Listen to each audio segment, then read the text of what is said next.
So,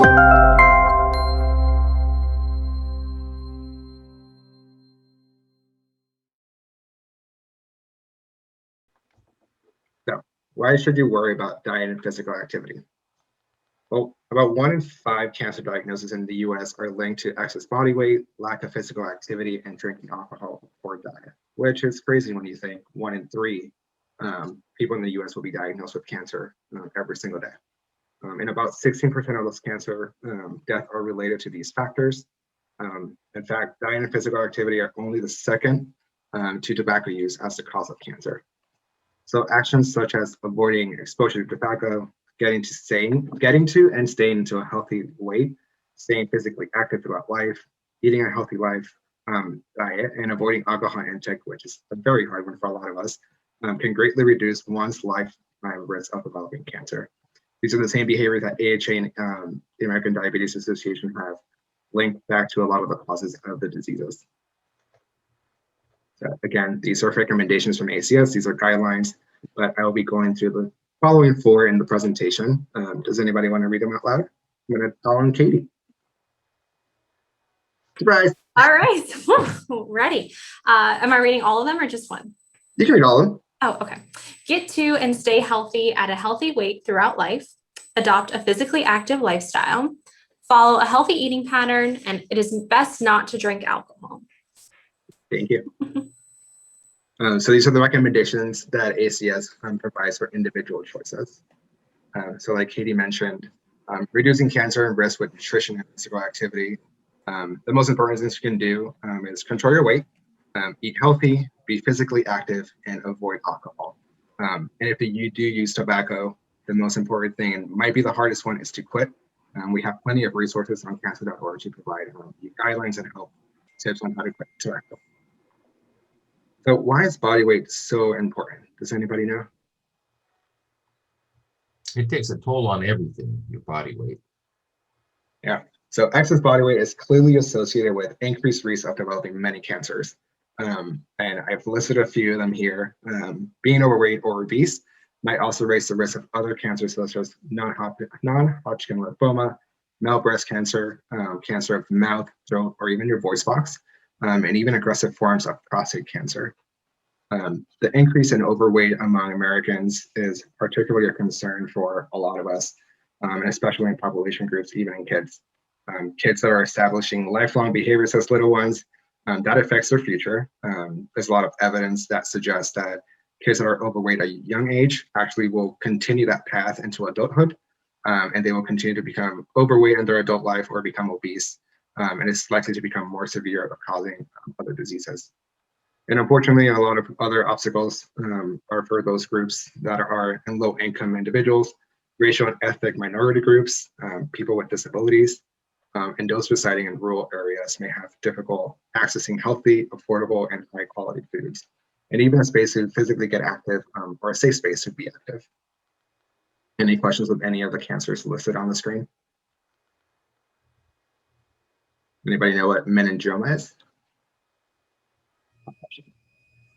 No? Yeah, some of the stuff you say is scary. You don't mention genetics in here. Not yet. Oh, okay. So meningioma is actually a tumor of the lining of the brain and spinal cord.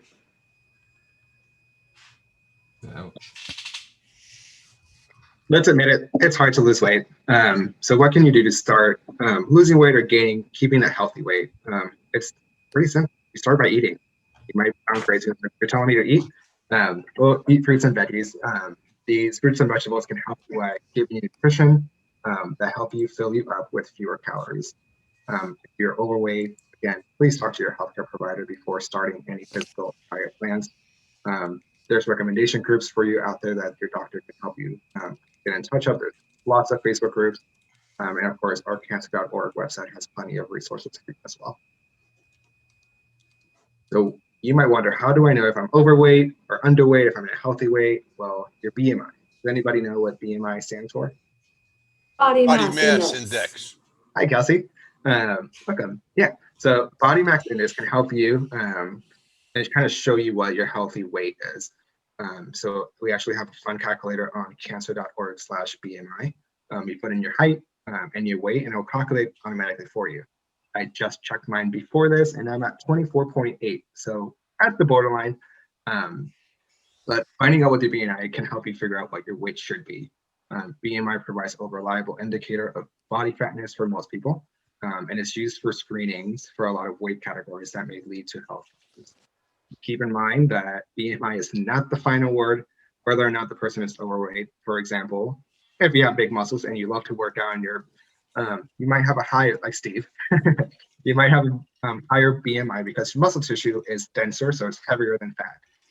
But to find out the excess weight as a healthcare provider can provide way more information with that. So the general category assigned by BMI are not served as an indicator or a guideline that you're overweight or you have cancer or any disease. Just double check with your doctor if you're concerned, but your BMI should be pretty simple to calculate on their website. So what's the biggest piece to staying physically active? Kelsey, you want to take a shot at it? Wait, what? The question was be active, go running, do activity, be outside, get exercise. Yeah, move more, sit less. Says the guy who's sitting down so the presentation should be standing up, working from home. I do have a stand-up desk to use as well. But does anybody know what qualifies as physical activity? Your heart rate needs to be at a certain level, right? Yeah. Pretty much there's different types of activities. There's moderate activities and there's vigorous activity. So anything from working around the house, brisk walks, or you can be like Jen and go on marathons 24/7. What you choose depends on your level of fitness. And of course, with medical conditions, please, before you go on a marathon, talk to your doctors before kind of doing anything outside your comfort zone. Your physical activity is health, mental health, and physical health. Can someone give me an example of moderate activities? Walking, Like jog, Hiking, jump rope, jogging. swimming. swimming, yeah. Beat And you, now Jeff we're gonna go Fox. the complete opposite. Anything about examples of vigorous activities? Running. Boxing, Weightlifting. Anything else? You're doing guys doing great. HIIT workouts. There you go. So what's the biggest difference between moderate and vigorous? Steve, you kind of touched earlier on this. You get your heart rate up. Go dancing. Dancing at the gala or the holiday party. Yeah, baby. Vigorous activity makes you breathe faster, get your heart rate up, and makes you sweat. Yes. Gotta sweat. So adults should get at least 5 hours of physical activity a day, and usually teens or kids should get an hour a day, but it's very simple.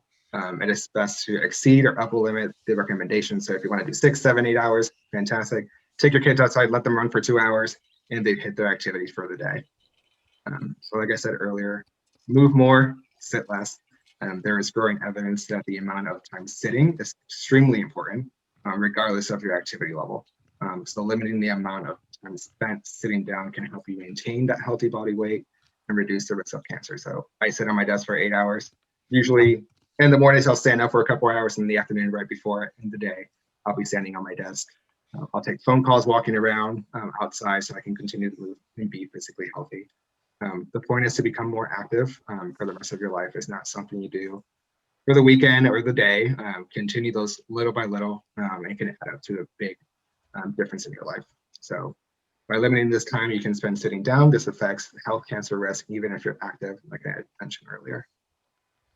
So, like I said, tips to reduce sitting time. There are extremely many ways to reduce your sitting time, and here are a few suggestions. So using a stationary bike, exercise at your lunch.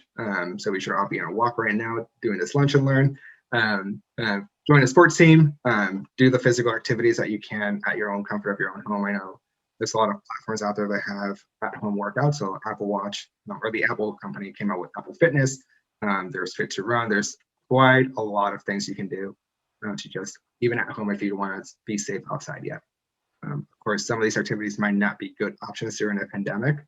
So use your best judgment and follow public health recommendations to stay safe. So following a healthy eating pattern should include high nutrient foods. And I think this is going to be Jen's favorite part. In general, the dietary patterns showing the most health beneficials are based mainly on plant foods.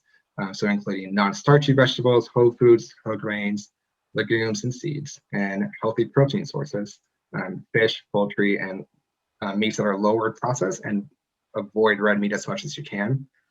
Include unsaturated fats in your diet. These patterns are lower in added sugars, saturated in trans fats, and excess calories. And we have quite a lot of studies that show that healthy eating patterns are linked with a lower risk of cancer. So why are vegetables and fruits so important for a healthy lifestyle? I would say because they're alive and you're transferring the life of the food into your body. That's what I would hallucinate that answer is. Jen, you want to give it a shot? Jen's an expert, you should know. I'm muted. What did you ask, Josh? I'm sorry. Why are vegetables and fruits so important for a healthy lifestyle? Why are they so important? Because of the phytonutrients that are inside of them. They have anti-inflammatory agents, and there's just so many benefits that they help protect us and protective agents against diseases. And the list is extremely long. So eat your fruits and vegetables. Having a holistic coach on the call is fantastic. The vegetables and fruits are extremely complex foods. They contain the vitamins straight from the source, minerals, fibers, and other substances that can help prevent cancer. Vegetables and fruits can also lower cancer risk by their effects on the calorie intake and your body weight. They help you feel more better. They help you feel fuller, and they decrease the overall calorie intake that you do on your diet every day. And then legumes and beans are extremely rich in proteins, fiber, iron, zinc, potassium, and folate. So they're a great substitute for proteins if you need some. So, whole grains, foods which are those made entirely from the grain, are lower in caloric density and then processed. So refined grain counterparts. These are also higher in fiber, certain vitamins, and minerals than the refined products. They can, again, and I'm going to say this multiple times, they're linked to a lower risk of weight gain and being overweight, which correlates to having less chances of stress. Whole grain includes brown rice, 100% grain bread or pasta, regular oatmeal, quinoa, and other grains.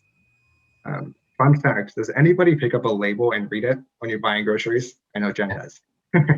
Yes. Awesome. Did you know that wheat bread is not always the same as 100% whole wheat, even if the bread is brown? It's a little crazy to think what we see is not always what they're giving you. So always be sure to read the food label. If you're buying juice, make sure it says 100% juice and not current concentrate. So kind of just always read the labels. It's extremely important to know what you're consuming, what you're eating, what you're putting in your body, because it does affect your entire DNA. So following a healthy eating pattern also includes limiting the intake of red processed meats. We all love bacon. I am guilty. So bacon, sausage, ham, bologna, hot dogs. These processed meats are linked to cancer, and red meats probably contribute to cancer as well. We don't know how much they do, but it's safely to eat less for a better chance. So use meat as a side dish instead of your main dish, or for a flavor enhancer rather than use the focus of the meal. Try other proteins such as fish or poultry instead of red or processed meats. And beans are also a great, healthier option for protein. So following a healthy plan can help you fit and maintain a healthy weight and decrease exposure to cancer-causing compounds. Studies have provided consistent and compelling evidence that healthy eating patterns are linked with lower risk of cancer and certain other diseases. So again, limit your added sugars, eat smaller portions, eat more often, choose vegetables, fruits, keep the brownie away, leave it for later. When you eat away from home, be careful. There is plenty of options when you go to a restaurant to eat a salad or eat higher fruit. If you want dessert, get a fruit cup. Then added sugars and avoid eating large portions. A big thing that I've learned lately that our food plates, the sizes of our food plates have increased immensely by years. It used to be like 10 inches and now we're up to 14 inches. So you're getting more food and you're eating such large portions. So keep in mind that eat only half of a meal if you want, take the rest home. But just lower the amount of food you intake. And the worst slide of all of them, it's best not to drink alcohol. And I know that's a very, very difficult one. I know, Steve. ACS recommendations is actually now it's 0. But if you choose to drink alcohol, research shows that drinking any alcohol increases the risk of cancer. So if you choose, the American Cancer Society recommends that women have no more than 1 and men have no more than 2 alcoholic drinks on any given day. That's my limit anyways. So a drink equals 12 ounces of regular beer or 5 ounces of wine or 1 ounces of hard liquor. So when you take a shot, that's 1 drink and that's all you get. These daily limits do not mean that you can't drink larger amounts on fewer days of the week, since this can lead to health, social, and other problems. So just keep in mind when you are drinking if you decide to drink.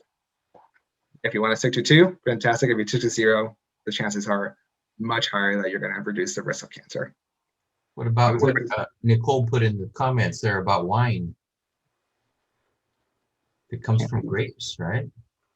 You just say it said eat fruits and vegetables, so isn't grapes? I'm going to use Jen's comment the other day. You can eat the grapes, unfermented grapes. They're great.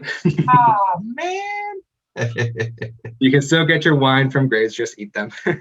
It's the processing that the wine goes through. There's sulfites and sulfates, and it's so bad. I mean, it's been linked to cancer. So, Oh, geez. yeah, it's not good.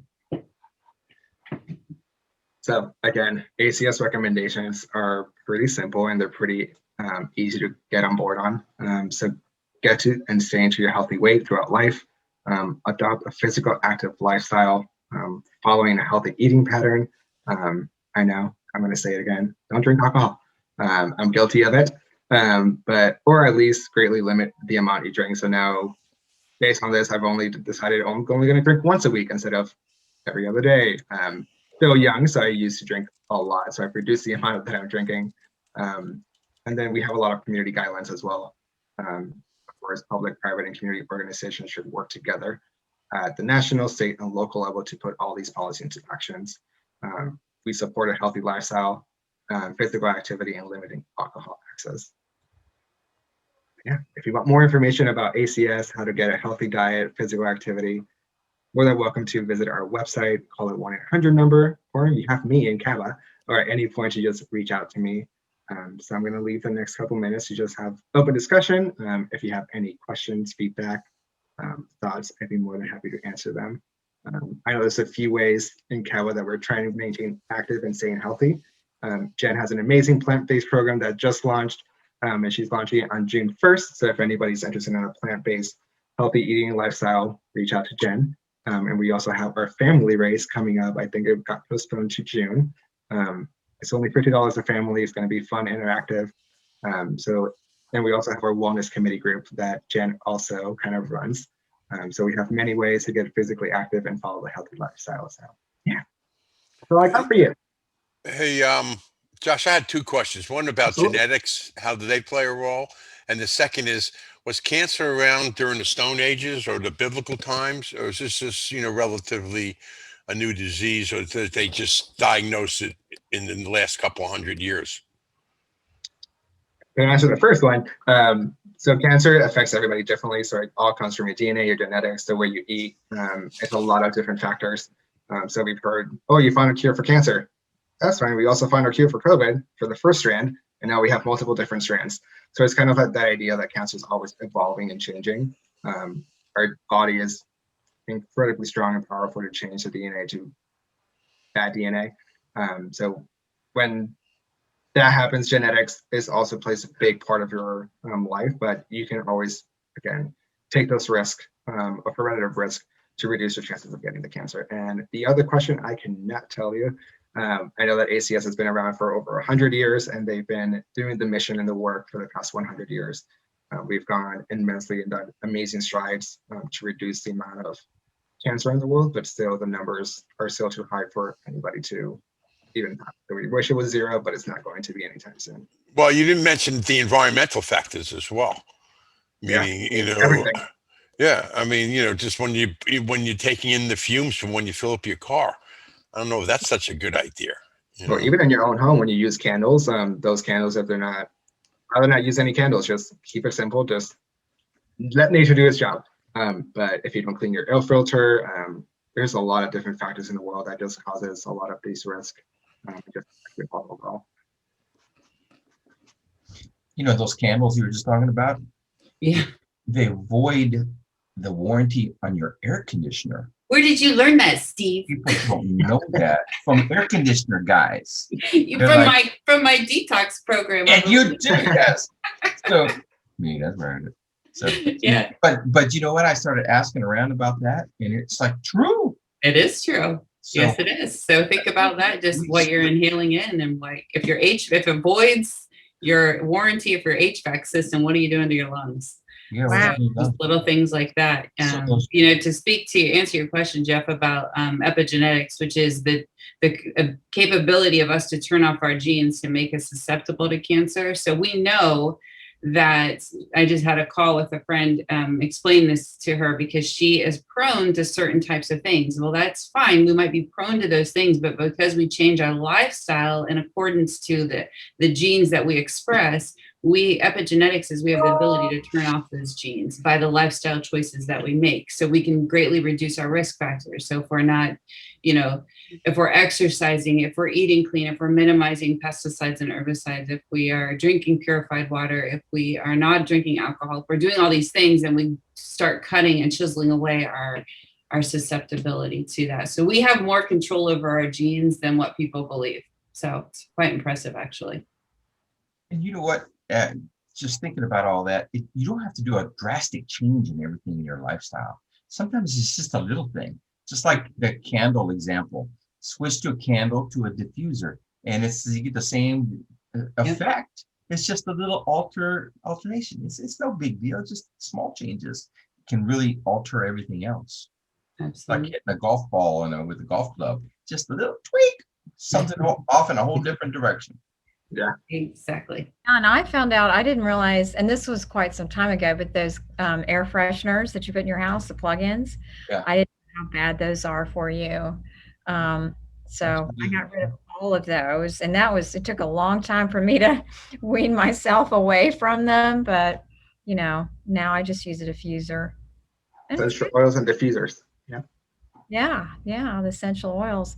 You know, I saw this morning, Josh, that they're saying that there are a lot of people that didn't go get checkups during COVID. So they're saying that there's a rise in cancer cases because of that. So I guess there, you know, Yeah, a lot so of it off. we have I think over 20 million undiagnosed cases happen because of COVID.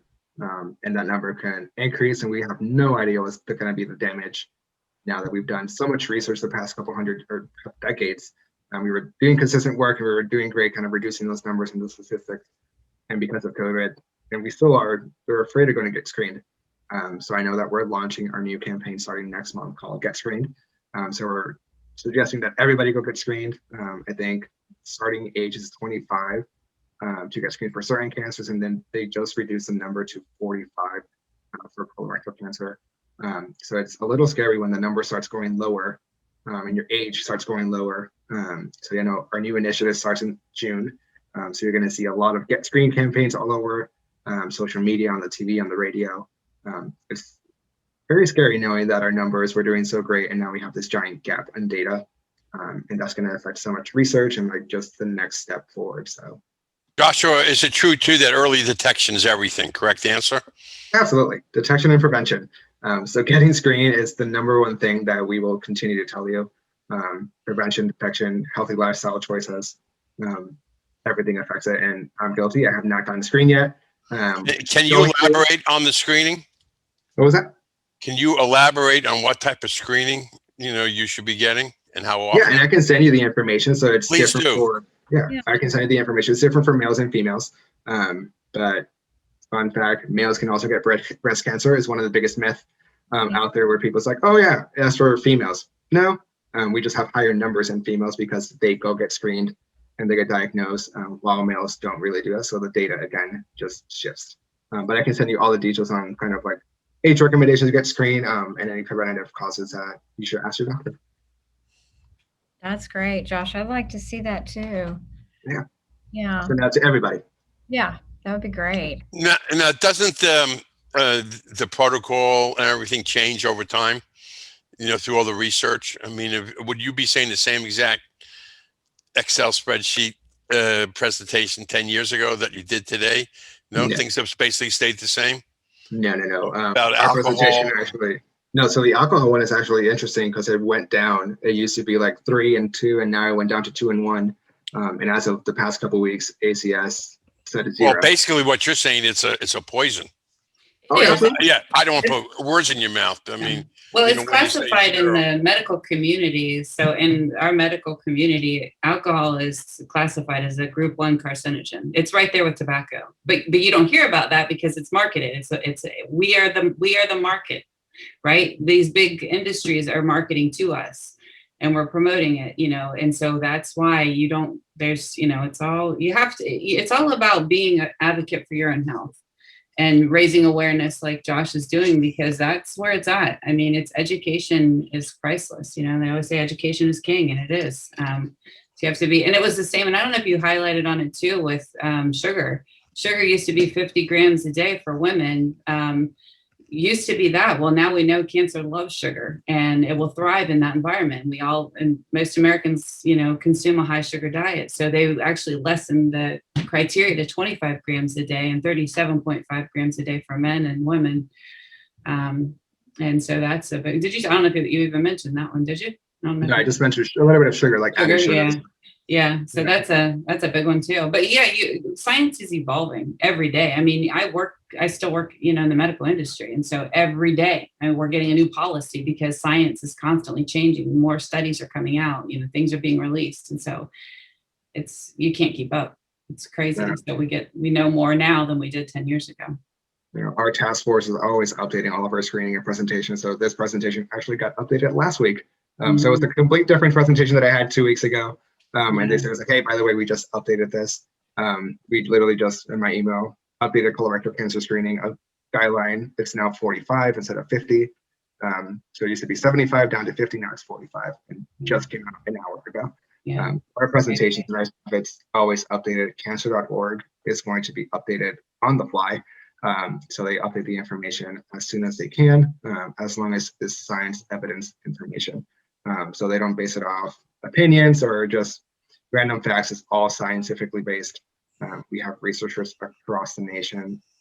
49 of them have won Pulitzer Prizes and Nobel Prizes. So we invest a lot back in research, and the vast majority of the research comes back, and there's still quite hundreds of research out there that are being developed still.